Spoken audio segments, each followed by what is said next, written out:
میرے امام کا ایک ہی بیٹا حضرت امام زین العابدین، ان کے 6 بیٹے کتابوں میں آتے ہیں، کم اور زیادہ کی روایتیں بھی ملتی ہیں۔ امام زین العابدین ایک لخت جگر اور ایک خاندان کی سپہ سالار بی بی، کون بھلا؟ حضرت سیدہ زینب یہ جناب زینب جب پیدا ہوئی تھی نا تو حضرت علی رضی اللہ تعالیٰ عنہ فرماتے ہیں کہ حضور سفر پہ گئے ہوئے تھے، تو مجھے سیدہ فاطمہ نے کہا کہ بچی کا نام رکھو، تو میں نے کہا کہ میں نے پہلے رکھے ہیں۔ کہا حضور تو سفر پہ ہے، فرمایا آئیں گے تو نام رکھیں گے، جناب زینب رضی اللہ تعالیٰ۔ اور حضرت امام زین العابدین کی مختلف روایتوں میں مختلف عمر آئی، یہ 2 خاندان کے بڑے بچے تھے، خاندان کے یہ 2 بڑے بچے تھے۔ میرے دوستو، یہ جو ایک اہم مسئلہ آپ کے گوش گزار کروں، پہلے یہ ہوتا تھا پہلے کہ خلافت روحانی بھی اور سیاسی بھی ایک ہوتی تھی، امام حسن تک ایک رہی، روحانی خلافت بھی اور سیاسی خلافت بھی ایک رہی۔ مسئلہ تھوڑا باریک ہے، تھوڑا سا آپ کو میرے بات غور سے سننی پڑے گی۔ پہلے خلافت ایک ہوتی تھی، روحانی بھی اور سیاسی بھی۔ حضرت ابو بکر صدیق رضی اللہ تعالیٰ عنہ سیاسی کام بھی کرتے تھے مسجد نبی کے منبر پر بیٹھ کر، اور ساتھ ساتھ لوگوں کو روحانیت کی طرف بھی توجہ دلاتے تھے، اللہ اللہ بھی سکھاتے تھے، لوگوں کو نماز بھی پڑھاتے تھے، جمعہ بھی پڑھاتے تھے، سارا کچھ ہوتا تھا۔ جناب امام حسن تک یہ کام رہا، حضرت عمر فاروق، حضرت عثمان غنی، جناب علی مرتضیٰ اور امام حسن تک یہ سلسلہ رہا۔ پھر خلافت 2 حصوں میں بٹ گئی، ایک ہو گیا سیاسی خلیفہ جو حکومت چلائے، اور ایک ہو گیا روحانی خلیفہ جو لوگوں کو اللہ اللہ بتائے۔ وہ جو خلافت تھی نا روحانی، وہ آج تک آ رہی ہے، صوفیاء کے ذریعے، علماء کے ذریعے، نیک اور پارسال لوگوں کے ذریعے وہ اللہ اللہ بتاتے ہیں، وہ اللہ اللہ بتاتے ہیں، پھر اپنا خلیفہ بناتے ہیں، پھر وہ اللہ اللہ بتاتا ہے۔ یہ وہ ہے خلاف۔ حضرت امام زین العابدین رضی اللہ تعالیٰ عنہ کو بادشاہ وقت نے بلایا نا اپنے پاس، تو امام زین العابدین نے فرمایا میں نہیں جاؤں گا، میں جاؤں گا۔ عبد المالک بن مروان نے بلایا اور امام زین العابدین کو کہا کہ آپ کو ضرور آنا پڑے گا۔ آپ نے فرمایا اس کی وجہ؟ اس نے کہا وجہ یہ ہے کہ آپ کی طرف لوگوں کا رجوع بہت ہے، لوگوں کی توجہ بہت ہے، دل کھینچے چلے جاتے ہیں۔ امام زین العابدین نے فرمایا سارا زمانہ بھی میری طرف آئے، پھر میں بادشاہ کے دربار میں، بادشاہ بزرگوں کے پاس آئے تو ان کی عزت بڑھتی ہے، اور اگر نیک لوگ بادشاہوں کے دروازوں پہ جائیں تو ان کی عزت گھٹتی ہے۔ فرمایا میں نہیں جاؤں گا۔ اس نے کہا کہ امام مجھے سمجھ کوئی نہیں آتی۔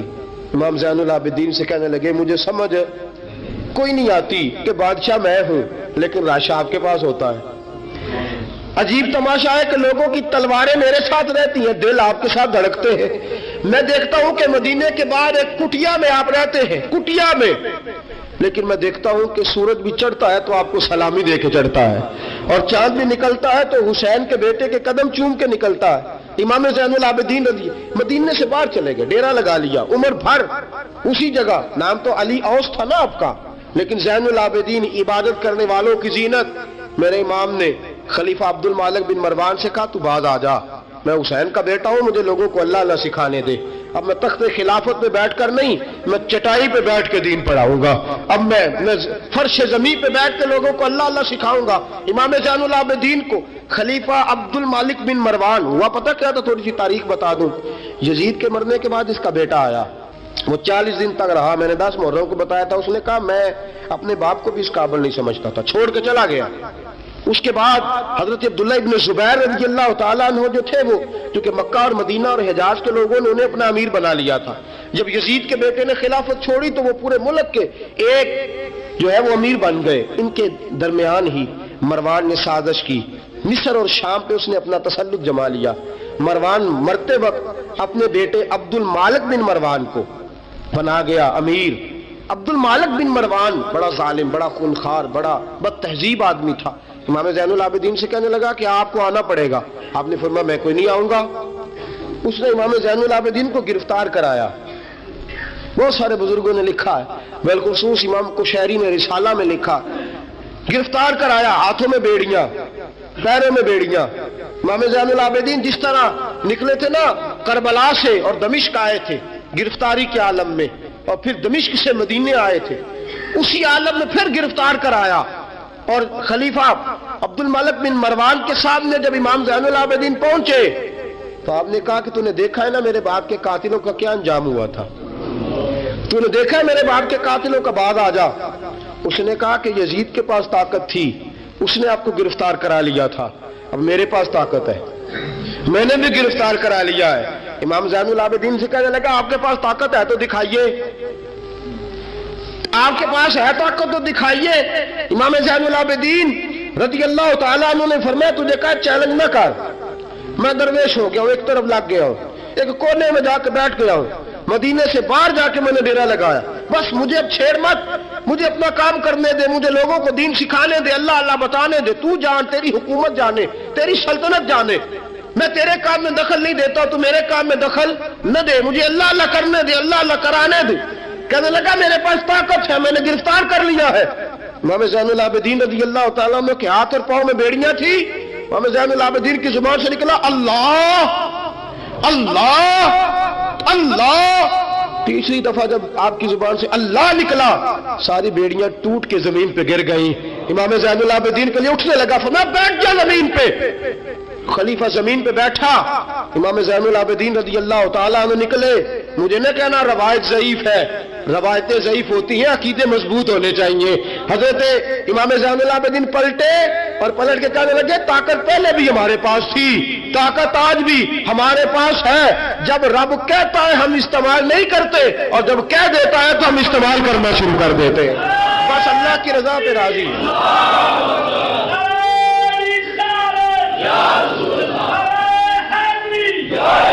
جب اللہ کہتا ہے تو استعمال کرتے ہیں۔ امام زین العابدین خلیفۃ المسلمین امیر المومنین امام حسن کے بھتیجے جناب علی کے پاس 3 سال رہے تھے، وہ تو کٹ گئے سارے، لیکن میرے امام زین العابدین اگرچہ حکومت نہیں لی لیکن دلوں پہ حکومت کرتے رہے، دلوں پہ۔ یہی خلیفہ عبد الملک بن مروان، دیکھو کہتے ہیں جادو وہ جو سر چڑھ کے بولے، اور حقیقت چھپ نہیں سکتی بناوٹ کے اصولوں سے، اور خوشبو آ نہیں سکتی کبھی کاغذ کے پھولوں سے۔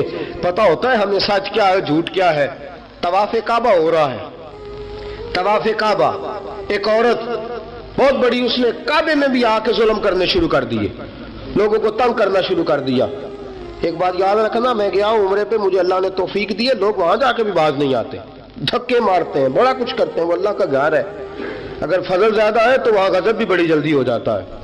وہ بی بی باز نہیں ہو، کہتی تھی میں بہت بڑے امیر کی بیوی ہوں، خبردار کوئی قریب آیا تو۔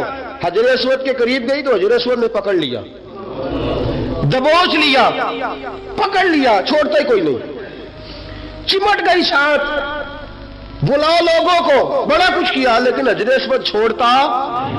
اللہ آپ کو حج کی توفیق دے، آمین تو کہہ دے، اللہ آپ کو عمرے پہ لے جائے۔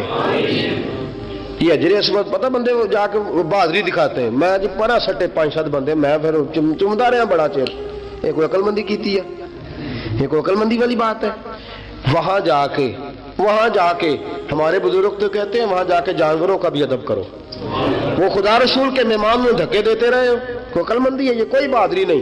اگر سوڈان والے کرتے ہیں، ایران والے کرتے ہیں تو وہ جانے، ان کا رب جانے، ان کے عمل جانے، ہم تو وہاں جا کے جانوروں کا بھی ادب کریں گے، ادب کریں گے، احترام۔ نہیں موقع ملتا تو نہ ملے، میرے حبیب نے فرمایا دور سے ہاتھ لہرا کے چوم لو، حجر اسود قیامت والے دن تمہارے ایمان کی گواہی دے دے گا، تمہارے ایماندار ہونے کی گواہی دے گا۔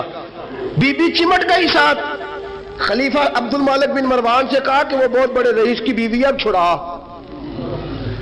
اب ساری زندگی تخت پہ بیٹھ کے امام زین العابدین کی مخالفت تو کرتا رہا ہے، اب چھڑا۔ نیچے اتر آیا، اس بی بی کے خاوند کو کہنے لگا زین العابدین کے پاس چلے جاؤ، اگر حل ہے تو اس کے پاس ہے، اگر کوئی علاج ہے تو اس کے پاس ہے، اس کے پاس جاؤ، میں چھڑا سکتا، ادھر جاؤ، ادھر وہ ہے دروازہ، وہ ہے جناب علی کا پوتا، وہ ہے امام حسین کا جانشین، وہ بیٹھا ہے۔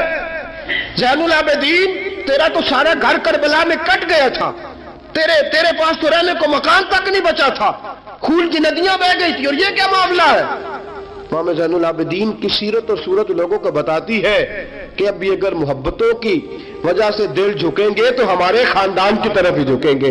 امام زین العابدین کے پاس گئے، امام زین العابدین اپنے حجرے میں بیٹھے، کہا جناب ایک بی بی حجر اسود کے ساتھ لگ گئی، آپ آئیے۔ امام زین العابدین رضی اللہ تعالیٰ عنہ نے فرمایا میں نے سنا ہے رئیس کی بیوی ہے، لوگوں کی تنگ کرتی ہے، چھڑا لے گا؟ انہوں نے کہا حضرت جی وہ بھی آیا ہوا ہے، وہ کہتا ہے اگر چھڑا سکتا ہوتا تو پہلے بھی چھڑا لیتا، مہربانی کرے۔ امام زین العابدین اٹھے، ان کے ساتھ گئے، اس بی بی سے جا کے کہنے لگے تو توبہ کرتی ہے؟ توبہ کرتی ہے؟ کہنے لگی کرتی ہوں۔ امام زین العابدین کے ہاتھ اٹھے، لفظ کیا ہے؟ یا اللہ تو جانتا ہے نا میں کون ہوں؟ لفظ کیا ہے؟ امام زین العابدین کی دعا سنو، دعا پر میں مولا تو جانتا ہے میں کون ہوں، میں کون ہوں؟ راوی کہتے ہیں امام زین العابدین کی زبان پر لفظ ہے یا اللہ تو جانتا ہے نا میں کون ہوں۔ بی بی دھڑام سے پیچھے گری اور کہنے لگی اللہ اکبر، دھڑام سے پیچھے گر گئی، اللہ اکبر۔ علی کا گھر بھی کیا گھر ہے کہ جس گھر کا ہر ایک بچہ جسے دیکھو وہی شیر خدا معلوم۔ اور میرے اعلیٰ حضرت فرماتے ہیں تیری نسل پاک میں ہے بچہ بچہ نور کا، تو ہے عین نور، تیرا سب گھرانہ نور کا۔ جناب امام زین العابدین رضی اللہ تعالیٰ عنہ کیا کہتے ہیں؟ یا اللہ تو جانتا ہے نا میں کون ہوں۔ ایک وہ تھے جو مٹ گئے، مٹتے ہیں، مٹ جائیں گے، مٹتے ہیں آدھا تیرے، نہ مٹا ہے نہ مٹے گا کبھی چرچا تیرا۔ ایک وہ تھے جو مٹ گئے اور ایک یہ میرے امام کا صاحبزادہ ہے۔ اور میرے دوستو وہ جو بات میں نے پہلے کہی نا، یہ اکڑے رہے، یہ ظالم اکڑے رہے، مر گئے۔ میرے امام کا یہ صاحبزادہ، ایک صاحبزادہ مدینہ منورہ کے ایک کونے میں، ایک نکر میں ساری زندگی۔ لوگ کہتے ہیں کہ امام زین العابدین کا حال یہ تھا نماز شروع کرتے اتنی لمبی نماز پڑھتے کہ بھول جاتے سارا زمانہ۔ امام زین العابدین نماز پڑھ رہے ہیں، گھر میں آگ لگ گئی ہے، چھوٹا بچہ آپ کا چھوٹا صاحبزادہ قریب سویا ہوا ہے، امام زین العابدین رضی اللہ تعالیٰ عنہ نماز پڑھ رہے ہیں، آگ لگ گئی، بچہ قریب سویا، لوگ آئے، شور مچ گیا، آگ بجھاتے رہے، بچے کو اٹھا کے لے جاتے رہے۔ نماز کے بعد امام زین العابدین نے دیکھا، فرمایا یہ کیا ہے، یہ خاک کس قسم کی؟ انہوں نے کہا حضرت جی گھر میں آگ لگ گئی تھی آپ کو پتہ ہی نہیں؟ کہا کیوں کیا ہوا؟ کہا ہم سارا زمانہ آگ بجھا رہا تھا، آپ نماز پڑھ رہے تھے۔ فرمایا تم دنیا کی آگ بجھا رہے تھے، میں نانا مصطفیٰ کی امت پر دوزخ کی آگ بجھا رہا تھا۔ تم دنیا کی آگ بجھا رہے تھے، میں حضور کی امت کے لیے دوزخ کی آگ بجھا رہا تھا۔ تم دنیا کی بجھاتے رہے، میں دوزخ کی بجھا رہا۔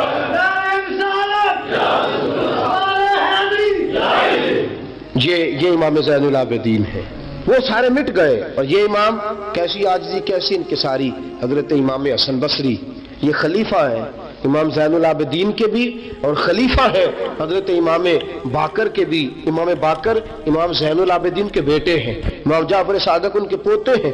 حضرت امام زین العابدین رضی اللہ تعالیٰ عنہ کے بارے میں حضرت حسن بصری فرماتے ہیں کہ رات کا سناٹا تھا، کعبے میں اس وقت اتنا راشن نہیں ہوتا تھا، میں قریب ہی ٹھہرا ہوا تھا، آدھی رات کا وقت ایک نوجوان کے رونے کی آواز آئی، یا اللہ میرے گناہ بخش دے، یا اللہ مجھے معاف کر دے، یا اللہ مجھے معاف کر دے، وہ چیختا۔ امام حسن بصری فرماتے ہیں کہ میں سویا ہوا تھا اپنے حجرے میں، کعبے کے قریب ٹھہرا ہوا تھا، فرماتے ہیں کہ میری اس نوجوان کی آہوزاری کی وجہ سے میری آنکھ کھل گئی، اس کی طلب کی وجہ سے میں اٹھا۔ اور فرماتے ہیں کہ میں نے سوچا بہت بڑا کوئی گناہگار آ گیا ہے۔ فرماتے ہیں کہ وہ کیا کہتا ہے، جب میں اٹھا ہوں کعبے کے قریب گیا ہوں کہ جا کے تسلی دیتا ہوں تو اس کی زبان سے جملہ نکلا، کہنے لگا یا اللہ مجھے قیامت میں ذلیل نہ کرنا، اے اللہ اگر میرے عمل اچھے نہیں تو مجھے قیامت کے دن اندھا کر کے اٹھانا، میں تیرے نیک بندوں کے سامنے کیا جواب دوں گا۔ فرماتے ہیں وہ نوجوان تڑپتا ہے، روتا ہے۔ حضرت حسن بصری فرماتے ہیں کہ میرے پہنچتے پہنچتے وہ اتنا بلند آواز سے تڑپنے لگا کہ بے ہوش ہو کے زمین پہ گرا۔ آپ فرماتے ہیں میں قریب گیا، اس نوجوان کے قریب گیا تو بڑی خوبصورت خوشبو مجھے آئی۔ فرماتے میرے دل میں خیال تھا تسلی دوں گا کہ بیٹا ٹھہر جا، میں بھی دعا کرتا ہوں، تو بھی دعا کر، اللہ بڑا مہربان ہے معاف کر دے گا۔ فرماتے ہیں جب میں نے اس نوجوان کے چہرے سے زلفیں ہٹائی، گرد صاف کی تو میرے پاؤں تلے سے زمین نکل گئی۔ یہ تو امام حسین کا بیٹا زین العابدین ہے، یہ تو امام حسین کا لخت جگر، علی المرتضیٰ کے جگر پارے جناب سیدہ فاطمہ کے نور نظر ہے، یہ تو حضرت شہر بانو شہزادی کے بیٹے ہیں۔ اتنی آہوزاری، اتنی تڑپ، اتنی بے چینی، اتنا اللہ سے تعلق۔ حضرت حسن بصری فرماتے ہیں کہ قدموں پہ گرا، پاؤں چومے۔ امام زین العابدین کی آنکھ کھلی تو کہا حسن بصری نہ کر، نہ کر، تو بزرگ ہے۔ تو امام زین العابدین اٹھ کے بیٹھ گئے، حضرت حسن بصری رحمت اللہ تعالی علیہ فرماتے ہیں میری آنکھ نکل گئی، آنسو میرے بہہ گئے. میں نے کہا زین العابدین کہاں سے دل لے کے آئے ہو تم لوگ، اور کہاں سے سنوارا ہے خدا نے تمہارے خاندان کو؟ سارا کچھ دے بھی دیتے ہو اللہ کی راہ میں، سارا کچھ لٹا بھی دیتے ہو، سارا کچھ قربان بھی کر دیتے ہو، اپنے لیے رکھتا بھی کچھ نہیں، اور پھر بھی معافیاں ہی مانگتے پھرتے ہو، پھر بھی معافیاں ہی مانگتے پھرتے ہو، پھر بھی روتے پھرتے ہو، پھر بھی بارگاہ خدا بندی کے اندر آہوزاریاں کرتے رہتے ہو. حضرت حسن بصری رحمت اللہ تعالی علیہ فرماتے کہ وہ زمانہ میں نے امام زین العابدین کا دیکھا. میرے دوستو وہ تو مٹ گئے، اکڑے رہے نا، مٹ گئے. کربلا کے بعد وہ مٹ گئے میرے امام کو مٹانے والے، لیکن امام زین العابدین میرے امام کا ایک صاحبزادہ بچہ تھا، لیکن انہوں نے روحانی خلافت کا آغاز کر دیا. پوری دنیا میں میرے امام زین العابدین کا فیض ہے، جسمانی بھی ہے، روحانی بھی ہے، علمی بھی ہے. امام زین العابدین نے زندگی پوری گزار دی ایک کونے میں لگ کے. امام زین العابدین کسی سیاسی کام میں کبھی مداخلت نہیں. حضرت امام جعفر صادق کا زمانہ آیا تو پھر بادشاہ نے بلایا امام جعفر صادق کو، اور یہ امام جعفر صادق وہ بزرگ ہیں کہ حضرت امام اعظم ابو حنیفہ رحمۃ اللہ علیہ امام جعفر صادق کے مرید ہے، ان کے مرید ہے، ان کے خلیفہ ہیں. حضرت امام جعفر صادق کو بلایا، اور جب سیدنا امام جعفر صادق رحمۃ اللہ علیہ رضی اللہ عنہ پہنچے تو آپ نے شاندار لباس پہنا، شاندار لباس پہنا، اور اعلیٰ قسم کا جبہ پہنا، اعلیٰ قسم کی پگڑی باندھی، ہاتھ کے اندر عصا پکڑا. اور حضرت امام جعفر صادق رضی اللہ تعالیٰ عنہ کچے مکان سے نکلے، لیکن ذرا باوقار ہو کے نکلے. دربار بادشاہ، دربار خلافت میں پہنچے، اپنی کھنڈی کو، اپنی چھڑی کو ہلایا. میں کیوں بلایا مجھے؟ وہ بادشاہ جس نے کہا تھا بلاؤ ذرا پتہ کرتا ہوں کیوں میلہ لگا رکھا ہے. پھر بھی بادشاہ ڈرتے رہتے ہیں، پھر بھی ڈرتے ہیں کہ اگر ان روحانی لوگوں نے اشارہ کیا تو ساری دنیا ان کے پیچھے نکل پڑے گی. بلاؤ کیوں میلہ لگائے رکھا ہے؟ جب بادشاہ کے سامنے پہنچے تو بادشاہ دیکھا کیا بات ہے، کیوں بلایا تھا مجھے؟ کہنے لگا حضور غلطی ہو گئی. آج کے بعد امام جعفر صادق باہر نکلے تو بادشاہ کے واری کہنے لگے تو بڑی باتیں کرتا تھا، ڈنگے مارتا تھا، بڑھ کے مارتا تھا، بلاؤ امام کو پوچھ لیتا ہوں کیا ہوا. کہنے لگا یار پتہ نہیں کیا بات ہے، جب نہیں ہوتے تو بات نکلتی ہے، جب سامنے آ جاتے ہیں تو منہ کے اندر سے زبان بولتی نہیں ہے. جب سامنے آتے ہیں تو کیا روب ہے، کیا روب ہے. اصل اسے سمجھ نہیں تھی کہ تیری نسل پاک میں ہے بچہ بچہ نور کا، تیری نسل پاک میں ہے بچہ بچہ نور کا، تو ہے عین نور، تیرا سب گھرانہ نور کا. حضرت امام جعفر صادق باہر نکلے تو آپ کا خادم گھر جا کے کہنے لگا امام صاحب اعلیٰ قسم کا لباس، لوگ باتیں کر رہے تھے، اتنا بڑا قیمتی لباس، لوگ گفتگو کر رہے تھے. تو حضرت امام جعفر صادق نے قمیض اتارا، نیچے ٹاٹ کا لباس تھا. فرمایا یہ جو اوپر پہنا ہے یہ مخلوق کو دکھانے کے لیے ہے، اور جو اندر پہنا ہے وہ رب کو دکھانے کے لیے ہے. اندر اللہ کو دکھانے کے لیے ٹاٹ کا ہے، لیکن مخلوق کو دکھانے کے لیے میں نے اعلیٰ لباس پہنا ہے. ان کے دل میں خیال نہ آئے کہ رسول پاک کے اہل بیت شاید کمزور ہو گئے ہیں، اس لیے ڈرتے اور سہمے ہوئے آتے ہیں. میرے نبی کے خاندان نے اس وقت سے لے کر تا دم آخری آج تک ایک پورا کردار ادا کیا ہے. سادات کا دین میں ایک پورا کردار رہا ہے.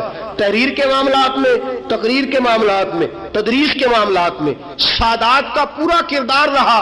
وقت گزرنے کے ساتھ ساتھ کبھی سید غوث اعظم کی شکل میں آئے، اور کبھی سید معین الدین چشتی اجمیری کی شکل میں آئے، اور کبھی سید علی حجویری داتا گنج بخش کی شکل میں آئے، اور کبھی یہ سید حضرت شاہ آل رسول ماں رہروی کی شکل کے اندر آئے، اور کبھی یہ سید میر عبد الواحد بلگرامی کی شکل میں آئے. یہ سادات آتے رہے، اپنے اپنے دور میں چمکتے رہے، اپنے اپنے دور میں دین کا فریضہ سر انجام دیتے رہے. انہوں نے پھر اعلان حکومت والوں کو کہا کہ ٹھیک ہے اگر تم سمجھتے ہو کہ اس طرح ہمیں دین نہیں پھیلانے دیتے تو ہمیں اللہ نے توفیق دی ہے، ہمیں اللہ نے طاقت دی ہے، اللہ نے ہمیں روحانیت دی ہے، ہم اس روحانی طرز کے ساتھ دین پھیلائیں گے. میرے دوستو اگرچہ قوت اور اقتدار بھی ہمیشہ انہی کے پاس رہا، کربلا میں جو بھی آیا آپ دیکھ لیجئے نا، یزید کے 14 بیٹے بتائے جاتے ہیں، کوئی بھی نہیں کہتا میں یزید کی اولاد میں سے ہوں. امام زین العابدین ایک ہی بچے تھے نا کربلا میں. آپ کو گلی گلی سید ملیں گے، نگر نگر سید ملیں گے، جگہ جگہ رسول پاک کی اولاد ملے گی. میرے دوستو یاد رکھنا جو ظلم کرتا ہے اور ظلم میں بڑھتا ہے وہ بچتا نہیں، اس کا نام مٹ جاتا ہے، اس کا کردار نفرت کی علامت بن جاتا ہے۔ زندگی آپ بھی گزار رہے ہیں، وقت میں بھی بتا رہا ہوں، یاد رکھنا، خیال رکھنا، اگر ظالم بنو گے تو مٹ جاؤ گے، اگر ظالم بنو گے تو ختم ہو جاؤ گے، اگر ظالم بنو گے تو تمہارا نام لینا لوگ پسند نہیں کریں گے۔ ظلم کا نشان بن کے نہ رہنا، محبت کی علامت بن کے رہنا۔ اگر کبھی مار بھی کھانی پڑی تو وقتی طور پہ کھا جانا، تھوڑی دیر کے لیے مار کھا کے دیکھنا، کبھی کبھی مار کھانے میں بھی بڑی عزت ہوا کرتی ہے، کبھی کبھی مار کھانے اور برداشت کرنے میں بھی بڑا وقار ہوتا ہے۔ کبھی یہ بھی کر کے دیکھو، اس میں بھی ایک ذائقہ ہے، اس میں بھی ایک لطف ہے۔ میرے عزیزوں، جو ظلم کرے گا نہیں رہے گا، جو ظلم کرے گا اگر کتنے بھی اس کی ہاں اولادیں ہو جائیں اس کا نام نہیں چلے گا۔ جو محبت کرے گا، جو مار کھائے گا، خواجہ معین الدین چشتی نے بڑی مار کھائی، داتا علی اجمیری نے ہندوؤں سے بڑی مار کھائی، حضرت غوث پاک جیلانی کو بڑا ستایا گیا، یہ مار تو کھاتے رہے لیکن پیغام حق پہ ڈٹے رہے۔ جسے مار کھانی آ جائے، مار کھانی، بلکہ ملا رومی فرماتے ہیں جسے کٹنا آ جائے وہ بچ جاتا ہے، جسے قربان ہونا آ جائے اسے عزت مل جاتی ہے۔ جو برداشت کرنا سیکھ جاتا ہے وہ محبت کی علامت بن جاتا ہے۔ میدان کربلا نے یہ سبق دیا کہ اگر وقتی طور پہ مار کھانی پڑی تو ذرا کھا کے دیکھنا، لیکن کھانا حق کے رستے میں، کھانا حق کے رستے میں۔ اور ایک اور بات بھی ذہن کے اندر رکھیے، ضروری نہیں کہ کسی جگہ پہ کثرت ہو جائے، زیادہ ہو جائے تو وہ حق کی علامت ہی ہو۔ ہمیشہ کثرت حق کی علامت، اتبعوا سواد العظم والا معاملہ دوسرا ہے، لیکن کثرت ہمیشہ صداقت کی علامت نہیں ہوتی۔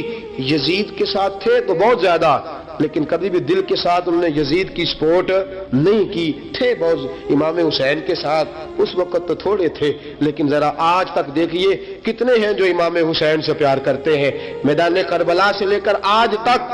اور پھر کسی نے کہا تھا نا، انسان کو بیدار تو ہو لینے دو، ہر شخص پکارے گا ہمارے ہیں حسین۔ پھر دیکھنا صبح قیامت تک کتنے ہیں۔ حق کے نام پہ ڈٹ جاؤ، اگر تم ایک بھی ہوئے، دو بھی ہوئے، 10 اور 12 14 بھی ہوئے، رہنا حق پہ قائم رہنا۔ مار کھا کے دیکھنا، اس میں بھی بڑی لذت ہے۔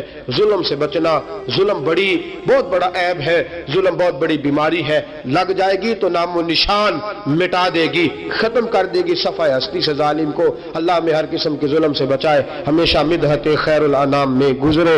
دعا ہے یہ عمر درود و سلام میں گزرے۔ وآخر دعوانا الحمدللہ۔